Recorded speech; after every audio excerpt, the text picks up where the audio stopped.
Welcome back to the show. It's REA Online, and we're talking about the pressure to succeed. And joining me right now is Mrs. Ashley Thaba, an author, housewife, and the owner of the Facebook blog Mom to Mom Parenting Consultations.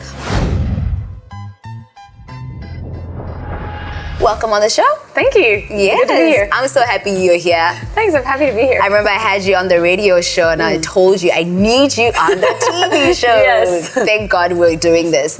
Now there's a lot of pressure to succeed and you are doing the unconventional. You're a housewife and people may say that that's not a busy thing. You don't work too hard.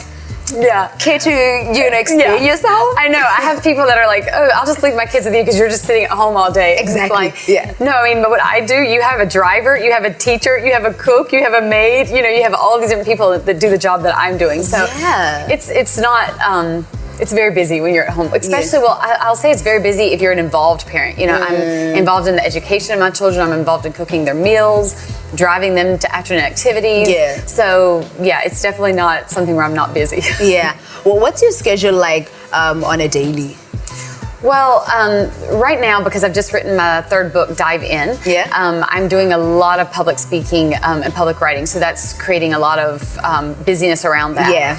But generally, it's just a matter of really, I am homeschooling my kids, so that's like 8 to 1 every day. It looks like me being with my kids, homeschooling them. And then there's lunch, and then there's taking kids to soccer and ballet and play dates and helping with homework and then preparing dinner. And then getting bedtime and it's full. And then I do a lot of consultations with parents who come to ask me questions about various topics dealing with marriage and parenting and just all things to do with family. So you're a housewife and clearly your schedule is busy just like anyone else, but someone might just ask themselves, what is success to you? Because we think that success is actually going to an office and working and getting your own money. How do you define success? That's a really good question. Well, I think for me, because as a Christian, I'm looking more like eternally and long term. And so my goals are more in trying to make a difference in the world around me and trying to raise kids that will be hopefully responsible kids with moral integrity. And so my idea of success would be to raise up kids that will be able to operate independently, that will be able to give back to society instead of becoming these people we hear about, the young people who are entitled and are drained and we have problems. So those are my definitions of success.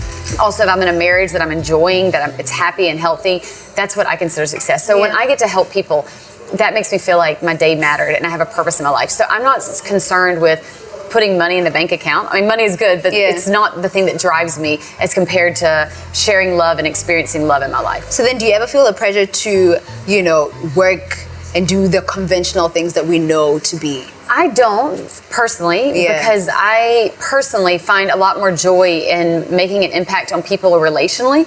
And so I don't usually make my decisions based on what's going to make me money. Obviously, I like when I get paid, but even if it doesn't happen, I derive so much joy and peace from helping others that I'm okay even if I have to eat beans or homeschool my kids because maybe I don't drive the nicest car, but I have a purpose in my life that makes me proud of who I am and what I do.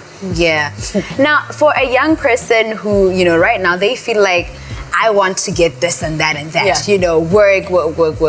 They don't want to be housewives. They don't want to stay at home. What would you say to them? What advice would you say to them? Well, first of all, it's very hard to make that decision before you actually have a child. Because I can tell you, before I had a kid, the thought that I was going to be a housewife was like, there's no way. But then you have this little piece of, like God is giving you this child, and it's like, it's up to you to raise this child. And so I guess what I would say is, I've lived life long enough to realize that sometimes the things that you think will make you happy, getting the nicer car, getting the nicer clothes, they actually still leave a bit of a hole in your soul, But yet when you pour love into the people around you and you are proud of what you're doing because you're instilling values into another human being that will raise up and hopefully help the world around that person.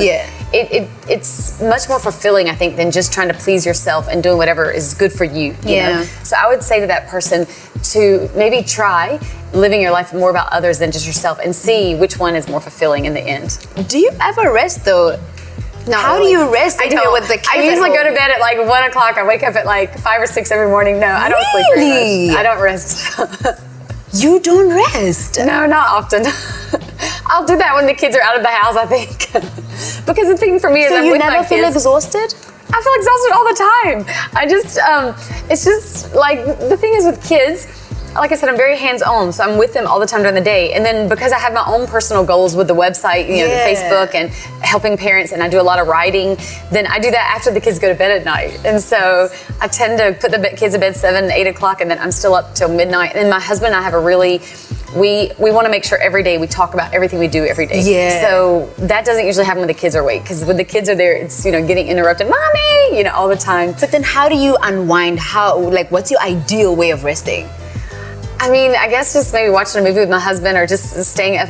My husband and I just like lay in bed and talk every night for like an hour or two. So, yeah. I mean, it's not, I don't get sleep, but I feel rested. Yeah. I also get a lot of strength from just spending time with God. It fulfills me and gives me rest internally. So I feel a sense of internal peace. So even when the world around me is kind of crazy, I draw strength from within and from above. So I never feel exhausted to the point that it affects me. I just feel physically sometimes like, you know, tired. Wow. All right. Thank you so much, Mr. Ashley Taba. I would love to continue this conversation, but we got to go for a quick commercial break. Okay. And thank you so much for coming. Thanks for inviting me. Thank you.